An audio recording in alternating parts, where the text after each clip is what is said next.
Hi guys, my name is Chandrasekhar Barola and these are sessions for Information System Audit, which is a post-qualification course of Chartered Accountants, and the intent of this exercise is to make the course material easy, lucid, understandable. मेरा number है 9899123008 and in case of any feedback or in case of any professional help in and around Delhi, you can call me in this particular number. तो आज हम पढ़ेंगे data privacy और data protection. तो हम पढ़ रहे थे इंट्रोडक्शन टू इन्फॉर्मेशन एसेट, जिसमें क्लासिफिकेशन ऑफ इन्फॉर्मेशन हम पढ़ रहे थे. क्लासिफिकेशन ऑफ यूज़र हम बाद में पढ़ेंगे. क्लासिफिकेशन ऑफ इन्फॉर्मेशन में जो हमारी स्टडी में लास्ट टॉपिक है वो डेटा प्राइवेसी और डेटा प्रोटेक्शन का है, और ये बहुत इंपॉर्टेंट टॉपिक है. तो डेटा प्राइवेसी और डेटा प्रोटेक्शन क्या है? डेटा प्राइवेसी, डेटा की प्राइवेसी किसकी? पर्सनल डेटा की. और डेटा प्रोटेक्शन जनरली किसका? डेटा प्रोटेक्शन पर्सनल डेटा का. तो यहाँ पर जो जनरली दिया गया है वो पर्सनल डेटा के रिगार्डिंग दिया हुआ है कि पर्सनल डेटा को आप कैसे प्रोटेक्ट करोगे. और इसमें क्या किया गया है, इन्होंने यूके का डेटा प्रोटेक्शन एक्ट 1988 एक एग्जाम्पल के तौर पर दिया हुआ है. तो ये एक्ट बताता है कि किस तरीके से डेटा प्रोटेक्शन हमें करना है. और यूके है तो एडवांस कंट्री है, तो वहाँ से ही सबसे पहले चीज़ें आती हैं. और जब वो पहले चीज़ें आती हैं, एक बार आप उसे समझ लोगे तो सब बाकी कंट्रीज़ के डेटा प्रोटेक्शन एक्ट और डेटा प्राइवेसी एक्ट के बारे में ईजिली समझा जा सकेगा. उसके पीछे रीज़न क्या है ये हमें ये समझना है. तो बहुत सारे एडवांस नेशन है जिन्होंने लेजिस्लेशन बनाया है डेटा प्राइवेसी का. और दूसरा बात ये है कि जो ये लेजिस्लेशन करते क्या हैं, ये लेजिस्लेशन जो है किसी भी व्यक्ति की डेटा प्राइवेसी को रोकते हैं. यानी कि अगर मान लिया आपकी कोई पर्सनल इन्फॉर्मेशन है, आपका कोई बैंक है, तो जब दो बैंक कम्युनिकेट करते हैं तो नीड टू नो बेसिस में करते हैं. मतलब क्या हुआ कि आपका जो डेटा ज़रूरत है वही जाना चाहिए. जैसे फॉर एग्जांपल मैंने अपने बैंक अकाउंट से दूसरे के बैंक अकाउंट में पैसा ट्रांसफ़र किया. अब जब मैंने अपने बैंक अकाउंट से दूसरे बैंक अकाउंट में पैसा ट्रांसफ़र किया तो मैं एक तो पैसे का अमाउंट जाना चाहिए, दूसरे को पता चल जाना चाहिए और कि कितना ट्रांसफ़र हुआ है. तो दूसरा बैंक को एक पैसे का अमाउंट और फिर किस अकाउंट से पैसा आया और मेरा नाम क्या है जिसने ये पैसा ट्रांसफ़र किया है. ये तीन बेसिक चीज़ें अगर उसे पता चल जाए तो वो अपने बैंक होल्डर को बता सकता है कि भाई इस अकाउंट से तुम्हारे पैसा आया और इस बंदे के ने तुम्हारे पर पैसा भेजा है. इससे ज़्यादा इन्फॉर्मेशन पता करना डेंजरस होगा, क्योंकि आपकी बहुत सारे डेटा हो सकते हैं उसमें. जैसे फॉर एग्जांपल आपका फादर्स नेम हो सकता है, स्पाउस नेम हो सकता है, बच्चों का नाम हो सकता है, पैन नंबर हो सकता है और डेट ऑफ बर्थ हो सकती है, बहुत सारी चीज़ें हो सकती हैं. ये पर्सनल इन्फॉर्मेशन है. जब एक बैंक में आप खाता खोलते हो तो ये इनमें से बहुत सारी इन्फॉर्मेशन, जैसे स्पाउस का नेम तो बहुत कम, फादर का नेम होता है, आपका नेम होता है, आपकी डेट ऑफ बर्थ होती है, तो ये सारी इन्फॉर्मेशन होती है. ये इन्फॉर्मेशन दूसरी बैंक को पहला बैंक कभी कम्युनिकेट नहीं करता है. वो ये कम्युनिकेट नहीं करता है कि दूसरे भाई ये चंद्रशेखर बरोला ने पैसा ट्रांसफ़र कर रहा है और ये जो पैसा ट्रांसफ़र कर रहा है ये इस व्यक्ति का डेट ऑफ बर्थ ये है. डेट ऑफ बर्थ ट्रांसफ़र कर बताने की उसको कोई ज़रूरत नहीं. तो data privacy need to know basis में करती है. तो जैसे एक छोटा सा एग्जांपल दूँ, इसे नेगेटिवली मत लीजिएगा. जैसे अलकायदा में क्या होता था कि अगर मान लिया सपोज़ कोई भी कंट्री अगर हमला करेगी किसी कंट्री पर, अगर वो कोई ऑपरेशन कर रहे हैं तो वहाँ कुछ ही लोगों को पता होता था और उनको उतनी ही इन्फॉर्मेशन दी जाती थी जितने की ज़रूरत है. ज़रूरत से ज़्यादा इन्फॉर्मेशन उन लोगों को नहीं दी जाती थी. तो नीड टू नो था. जैसे फॉर एग्जांपल रशियन जासूस एजेंसी थी स्पेट्ज़नाज़ या CIA थी. जैसे CIA के अगर दो बंदे मिलते, मैं मिलता और दूसरा बंदा मिलता, तो मैं कहता आई एम फैल्कन, दूसरा कहता आई एम वाइट रैबिट. तो दोनों एक दूसरे का नाम ही नहीं जानते. दोनों जानते हैं कि CIA के बंदे. फैल्कन वाइट रैबिट से मिला और फैल्कन अपने रास्ते चला गया, वाइट रैबिट अपने रास्ते चला गया. तो डेटा प्राइवेसी का रूल ये है नीड टू नो बेसिस, यानी मिनिमम इन्फॉर्मेशन पता होनी चाहिए. क्योंकि डेटा प्राइवेसी बड़ी अजीब चीज़ें थ्रो कर रही है. जो यूके डेटा प्रोटेक्शन एक्ट तो 1988 में बना, लेकिन आज की डेट में डेटा प्राइवेसी बहुत ज़्यादा ज़रूरत है. पर्टिकुलरली DNA, किसी भी व्यक्ति का DNA आज की डेट में इवन आजकल डॉक्टर्स के पास मेडिकल हिस्ट्री होती है. US में डॉक्टर्स के पास मेडिकल हिस्ट्री होती है. वो मेडिकल हिस्ट्री किसी और को पता ना चले. एक बंदे का डॉक्टर के पास जाता है, उसकी एक मेडिकल हिस्ट्री है, वो मेडिकल हिस्ट्री अगर ब्रीच हो गई है, किसी और को बता दिया, जैसे किसी व्यक्ति को एड्स है तो उसके साथ डिस्क्रिमिनेशन होने लगेगा. अगर उसको कोई उसके ख़ानदान में कोई डिजीज़ के लिए ससेप्टेबल है तो हो सकता है उसका एम्प्लॉयर उसको नौकरी ना दे अगर पब्लिक में होगा. तो बहुत सारे कंट्रीज़ ने डेटा प्राइवेसी के लिए लेजिस्लेशन एनैक्ट किए हैं, और इन्होंने जैसे मेडिकल या दूसरी बॉडीज़ को, थर्ड पार्टी को इन्फॉर्मेशन रिलीज़ करने से मना कर दिया जब तक कि कोर्ट ऑर्डर ना हो। मालूम पड़ा मैंने मर्डर कर दिया, अब अगर मैंने मर्डर किया तो कोर्ट बताएगा कि भाई इसकी पूरी हिस्ट्री ले आओ, इसका डीएनए सैंपल ले आओ, इसकी कौन सा ब्लड ग्रुप है, सॉरी वो ले आओ, सारी चीज़ें ले आओ, ताकि ये पता चल सके, भाई इन्वेस्टिगेशन में हेल्प कर सके। तो अगर कोर्ट ऑर्डर है तो ठीक है, अदरवाइज कोर्ट ऑर्डर नहीं है तो आप मेरी कोई भी डिटेल नहीं जान सकते। अगर मैं एक जिम्मेदार शहरी हूँ और कहीं किसी चीज़ में मेरे ऊपर कोई सस्पिशन नहीं है तो आप मेरी पर्सनल इन्फॉर्मेशन नहीं ले सकते। तो रेगुलेटरी बॉडीज़ हैं, उन्होंने रिस्ट्रिक्शन क्रिएट की बैंक्स और फाइनेंशियल इंस्टीट्यूशन में, क्योंकि इनके पास बहुत ज़्यादा इन्फॉर्मेशन होती है। जहाँ बैंक होता है वहाँ पैसा होता है, जहाँ पैसा होता है वहाँ लोग जाते हैं, जहाँ लोग जाते हैं वहाँ पर वो अपनी इन्फॉर्मेशन भी देते हैं, और वो इन्फॉर्मेशन दूसरों को दे दोगे तो फिर तो प्रॉब्लम क्रिएट हो जाएगी। तो हम पढ़ते हैं यूके डेटा प्रोटेक्शन एक्ट 1988। तो सबसे पहले उसका स्कोप पढ़ लेते हैं। स्कोप वाइडेंड है, यानी कि पर्सनल इन्फॉर्मेशन, ये एक्ट कहता है कि पर्सनल इन्फॉर्मेशन ये किसी भी हालत में बाहर नहीं की जाएगी, भले ये कंप्यूटर में हो। आजकल इलेक्ट्रॉनिकली है तो डेटा भागता है। पहले एक डेटा क्या होता था कि अगर आपने डेटा है तो आप एक खाता बही में रखते थे या एक पेपर पेन में रखते थे, वो चले जाता था। उससे निकालना के लिए एक और पेपर चाहिए होता था। डेटा निकालना बहुत बड़ी प्रॉब्लम थी, लेकिन आज क्या है, डेटा जिन्न हो गया है, वो भागता है, वो एक कंप्यूटर से दूसरे कंप्यूटर में भागता है, एक मेल से दूसरे मेल में भागता है, और विद इन सेकेंड्स वो दुनिया में ट्रांसमिट हो जाता है। अगर मान लिया आप एक ईमेल बनाएं और उसमें एक बीसीसी में 1000 ईमेल आईडी डालें और उसे क्लिक करें और 1 सेकंड में 1000 ईमेल आईडी में वो डेटा पहुंच गया, दुनिया के अलग अलग कोना में पहुंच गया। सेकंड लगते हैं डेटा को मूव करने में आज की डेट में। पेपर बेस्ड था तो मुश्किल था, पेपर निकालो फिर एक जने को भेजो दूसरे जने को भेजो, कॉस्ट इतनी आ जाती थी कि भेजना मुश्किल था। लेकिन आज की डेट में डेटा बड़ी तेज़ी से बढ़ता है। तो अब उसके बेसिक रीज़न क्या है? रीज़न जैसे फॉर एग्जांपल क्या हुआ कि सन 2000 में पहले डीएनए मैप किया गया है। एक आदमी का पहला डीएनए मैप किया गया, और उस डीएनए को मैप करने में 5000 करोड़ रुपए लगे, यानी $1 बिलियन। लेकिन आज की डेट में वही 14 साल बाद वही डीएनए आप जाओ, ये 80,000 रुपया लेकर जाओ, आपको आपका डीएनए एक फ्लॉपी डिस्क में मिल जाएगा। और अगर आपको आपका डीएनए फ्लॉपी डिस्क में मिल जाएगा तो आपको पता चल जाएगा भाई क्या बीमारी हैं, क्या चीज़ें। अभी कई रिसर्चें चल रही हैं, लेकिन बहुत सी चीज़ें पता चल सकती हैं। जैसे बड़ी अजीब चीज़ें पता चली, जैसे नीली आँख जिन व्यक्तियों की होती है उनका फोरफादर सेम रहे होंगे। एक टाइम जेनेटिक म्यूटेशन हुआ और एक जीन जो हमारी आँखों को कलर देती है ब्राउन, वो जीन की वो पावर ख़त्म हो गई जेनेटिक म्यूटेशन के कारण। उसने काम करना ठीक से बंद कर दिया। तो जिस व्यक्ति के साथ ये जेनेटिक म्यूटेशन हुआ उसकी जितनी भी संतानें हुई वो ब्लू आइज वाली हुई। तो इसी तरह से एक 2000 लोगों का सैंपल लिया गया, जेनेटिक सैंपल, उन पर रिसर्च की गई ये कहाँ से आए, किधर से आए, कहाँ बॉर्न हुए।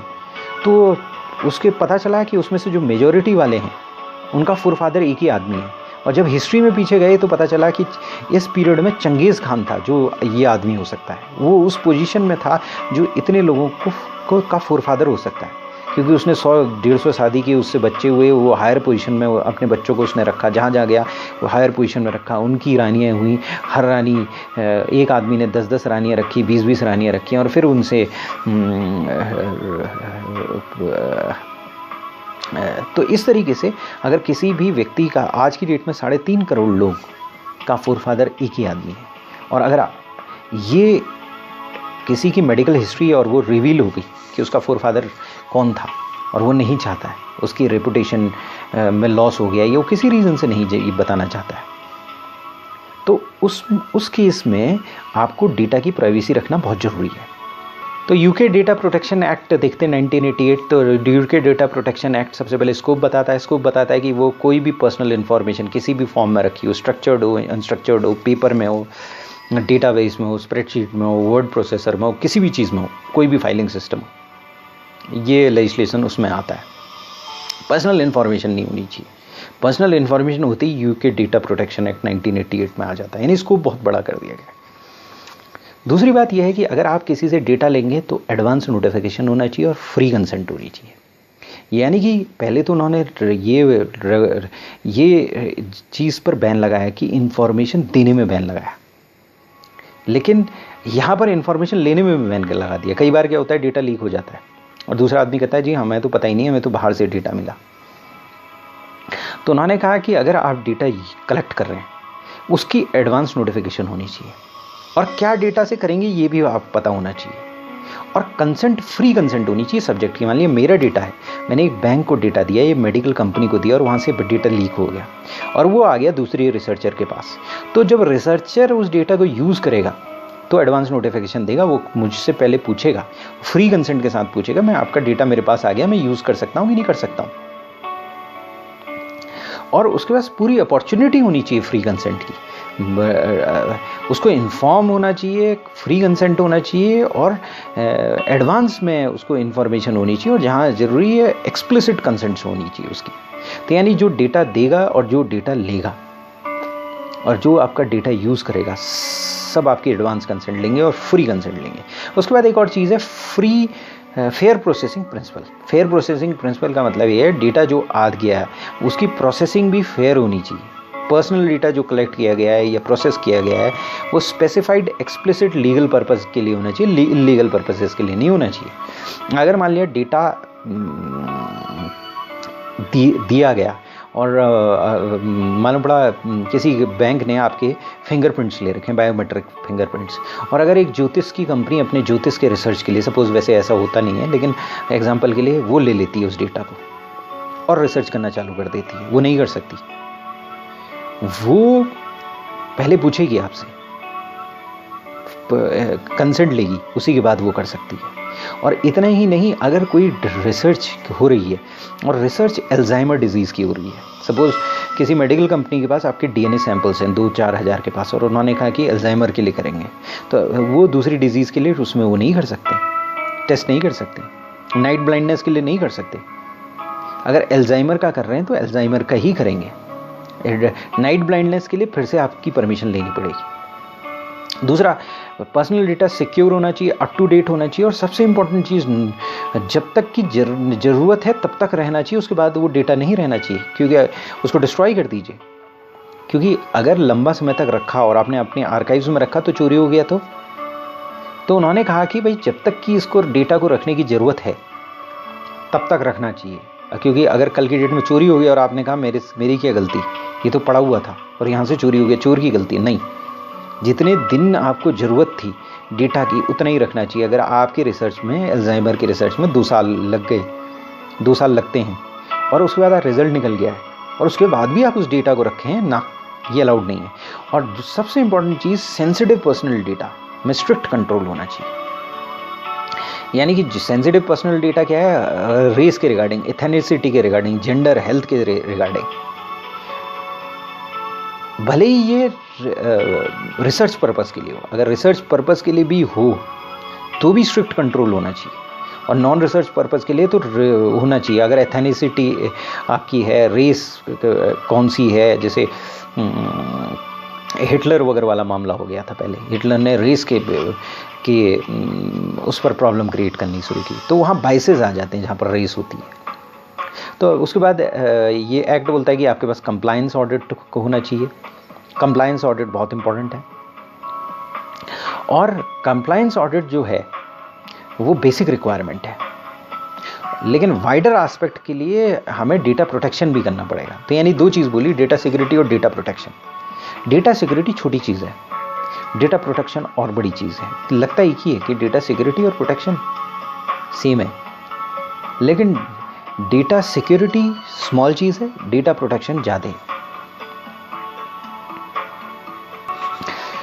तो एक बार फिर हम रिवाइज कर लेते हैं। इंट्रोडक्शन टू इंफॉर्मेशन एसेट था, इंफॉर्मेशन एसेट के बारे में इंट्रोडक्शन था। हमने पढ़ा था कि क्यों हुआ, इसलिए हुआ कि डेटा भागने बहुत जल्दी लग गया था।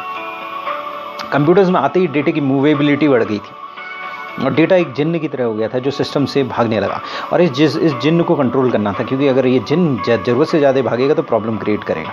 आपकी कंपनी की इंफॉर्मेशन उतनी तेज़ी से भागनी चाहिए जितनी ज़रूरत हो। पहले तो भागती ही नहीं थी, पहले तो अकाउंटेंट निकलने ही नहीं देता था इन्फॉर्मेशन, क्योंकि उसकी गलती ना निकल जाए, क्योंकि अगर इन्फॉर्मेशन निकली तो गलती निकली, इन्फॉर्मेशन रुकी तो गलती रुकी। लेकिन अब सिचुएशन उल्टी हो गई थी, इन्फॉर्मेशन निकलनी थी, बहुत तेज़ी से इन्फॉर्मेशन निकलनी थी। तो सबसे पहले हमने इन्फॉर्मेशन को क्लासीफाई किया, और classification as per data asset को, इन्फॉर्मेशन एसेट को क्लासीफाई किया, और क्लासिफिकेशन सबसे पहले इन्फॉर्मेशन का क्लासिफिकेशन, यूज़र का क्लासिफिकेशन किया, ताकि दोनों तरीके से क्लासीफाई हो जाए और फिर हम सबकी रिस्पॉन्सिबिलिटी डिफाइन कर सकें। तो जो दोनों तरीके से क्लासिफिकेशन बहुत इंपॉर्टेंट था। फिर हमने कुछ टेक्निकल टर्म्स पढ़े, information asset versus information system asset. Information asset मतलब वो डेटा जो भागता है, और इन्फॉर्मेशन एसेट वो सिस्टम जिसमें वो भागता है। तो पहले क्या था कि आपकी जो बुक्स थी उसमें डेटा भाग नहीं पाता था, एक बार आपने लिख दिया तो वो उसमें बंद रहता था, उसी बुक से अटैच रहता था। उसे निकालने के लिए बड़ी मेहनत करनी पड़ती थी, एक और बुक बनानी पड़ती थी और उसमें लिखना पड़ता था, उतना टाइम किसके पास था, उसको निकालना एक बहुत बड़ा हेडेक था। लेकिन अब डेटा जो है आपके डेस्कटॉप में आ गया, आपने एक बटन दबाया और टैली से निकल कर एक्सेल में आ गया, एक्सेल से आपके डेस्कटॉप में आ गया। आपने अपने असिस्टेंट से बोला मेरे को डेटा भेजना, वहाँ से आपके डेस्कटॉप पर आए, आपके डेस्कटॉप से आप में मेल में गया, आपने अपने बॉस को मेल किया, दोनों की मेल में आ गया। आईटी अगर कोई अच्छा आईटी का बंदा हो, हैकिंग कर रहा हो, तो वो उस डेटा को निकाल सकता था, और अगर डेवलपमेंट टीम में कोई बंदा बैठा हो वो भी उस निकाल सकता था। फिर वो आगे बढ़ा, उसके डेस्कटॉप में भी आ गया और जगह जगह डेटा फैलने लगा। तो यह डेटा मूव करने लगा, किस में मूव करने लगा, इंफॉर्मेशन सिस्टम एसेट यानी कंप्यूटर में। तो हमने दो और टर्म्स पैदा हो गए। फिर एक CIA पैदा हुआ, जहाँ सिक्योरिटी की बात है वहाँ CIA की बात है। CIA क्या है, जो अमेरिकन जासूस एजेंसी, और यहाँ पर CIA क्या है, कॉन्फिडेंशियलिटी, अवेलेबिलिटी और इंटेग्रिटी। अब इंटेग्रिटी भी दो टाइप की होगी, डेटा की इंटेग्रिटी और सिस्टम की इंटेग्रिटी। जो डेटा भाग रहा है सिस्टम में उसकी इंटेग्रिटी, और जिस सिस्टम में भाग रहा है उसकी इंटेग्रिटी। पहले तो खाता और डेटा एक ही जगह था, लेकिन अब दोनों अलग अलग हो गए। यानी जो डेटा भाग रहा है उसकी इंटेग्रिटी और जिस सिस्टम में भाग रहा है उसकी इंटेग्रिटी, दोनों की इंटेग्रिटी बहुत इंपॉर्टेंट होगी। तो उसके बाद एक अवेलेबिलिटी और कॉन्फिडेंशियलिटी। CIA में जो एक चीज़ होती है अवेलेबिलिटी और कॉन्फिडेंशियलिटी उल्टा होती है। कॉन्फिडेंशियलिटी का मतलब भाई डेटा जिसके पास नहीं जाना चाहिए उसके पास नहीं जाना चाहिए, और अवेलेबिलिटी का मतलब जिसके पास जाना चाहिए प्रॉम्प्टली चले जाना चाहिए, उसको सर्विस डिनाई नहीं होनी चाहिए। उसके बाद है सिस्टम इफेक्टिवनेस और एफिशिएंसी। आप डेटा इंटीग्रिटी बहुत इंपॉर्टेंट है, इन दोनों चीज़ के लिए हमने ये पढ़ा, और सिस्टम इफेक्टिवनेस और एफिशिएंसी होनी चाहिए। अगर इफेक्टिवनेस और एफिशिएंसी है तभी इसका मतलब ये है कि जिसको डेटा मिलना चाहिए उसको मिल रहा है, और जिसको डेटा नहीं मिलना चाहिए उसको नहीं मिल रहा है। इफेक्टिवनेस मतलब क्वालिटी।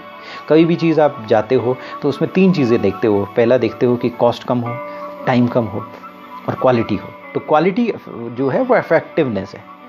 एफिशिएंसी जो है टाइम और मनी है, कितना टाइम कितना मनी कम लग रहा है, वो एफिशिएंसी हुई। और इफेक्टिवनेस है कि कितनी क्वालिटी दे रहा है। अगर गोल्स हैं तो कितने टाइम में, क्या आपको अगर मान लीजिए सपोज मिठाई की दुकान है तो मिठाई तो सभी बनाते हैं, कॉस्ट उसकी तकरीबन बराबर होती है, हल्दीराम और दूसरे की मिठाई बराबर होती है, लेकिन एक की मिठाई ज़्यादा क्वालिटी होती है, तो वो इफेक्टिव है। सिस्टम इफेक्टिवनेस है वहाँ पर, वो उस तरह की क्वालिटी डिलीवर कर पा रहा है। और कई की कॉस्ट कम होती है और जल्दी बनती है। तो ये तीन चीजें हैं सिस्टम इफेक्टिवनेस और सिस्टम एफिशिएंसी के लिए। फिर उसके बाद आया क्लासिफिकेशन ऑफ इंफॉर्मेशन एसेट किया हमने। क्लासिफिकेशन एक्सेस कंट्रोल्स लगा दिए कि भाई जो ऑथराइज यूजर है उसी को मिले। यहां पर सब्जेक्ट और ऑब्जेक्ट पढ़ा हमने।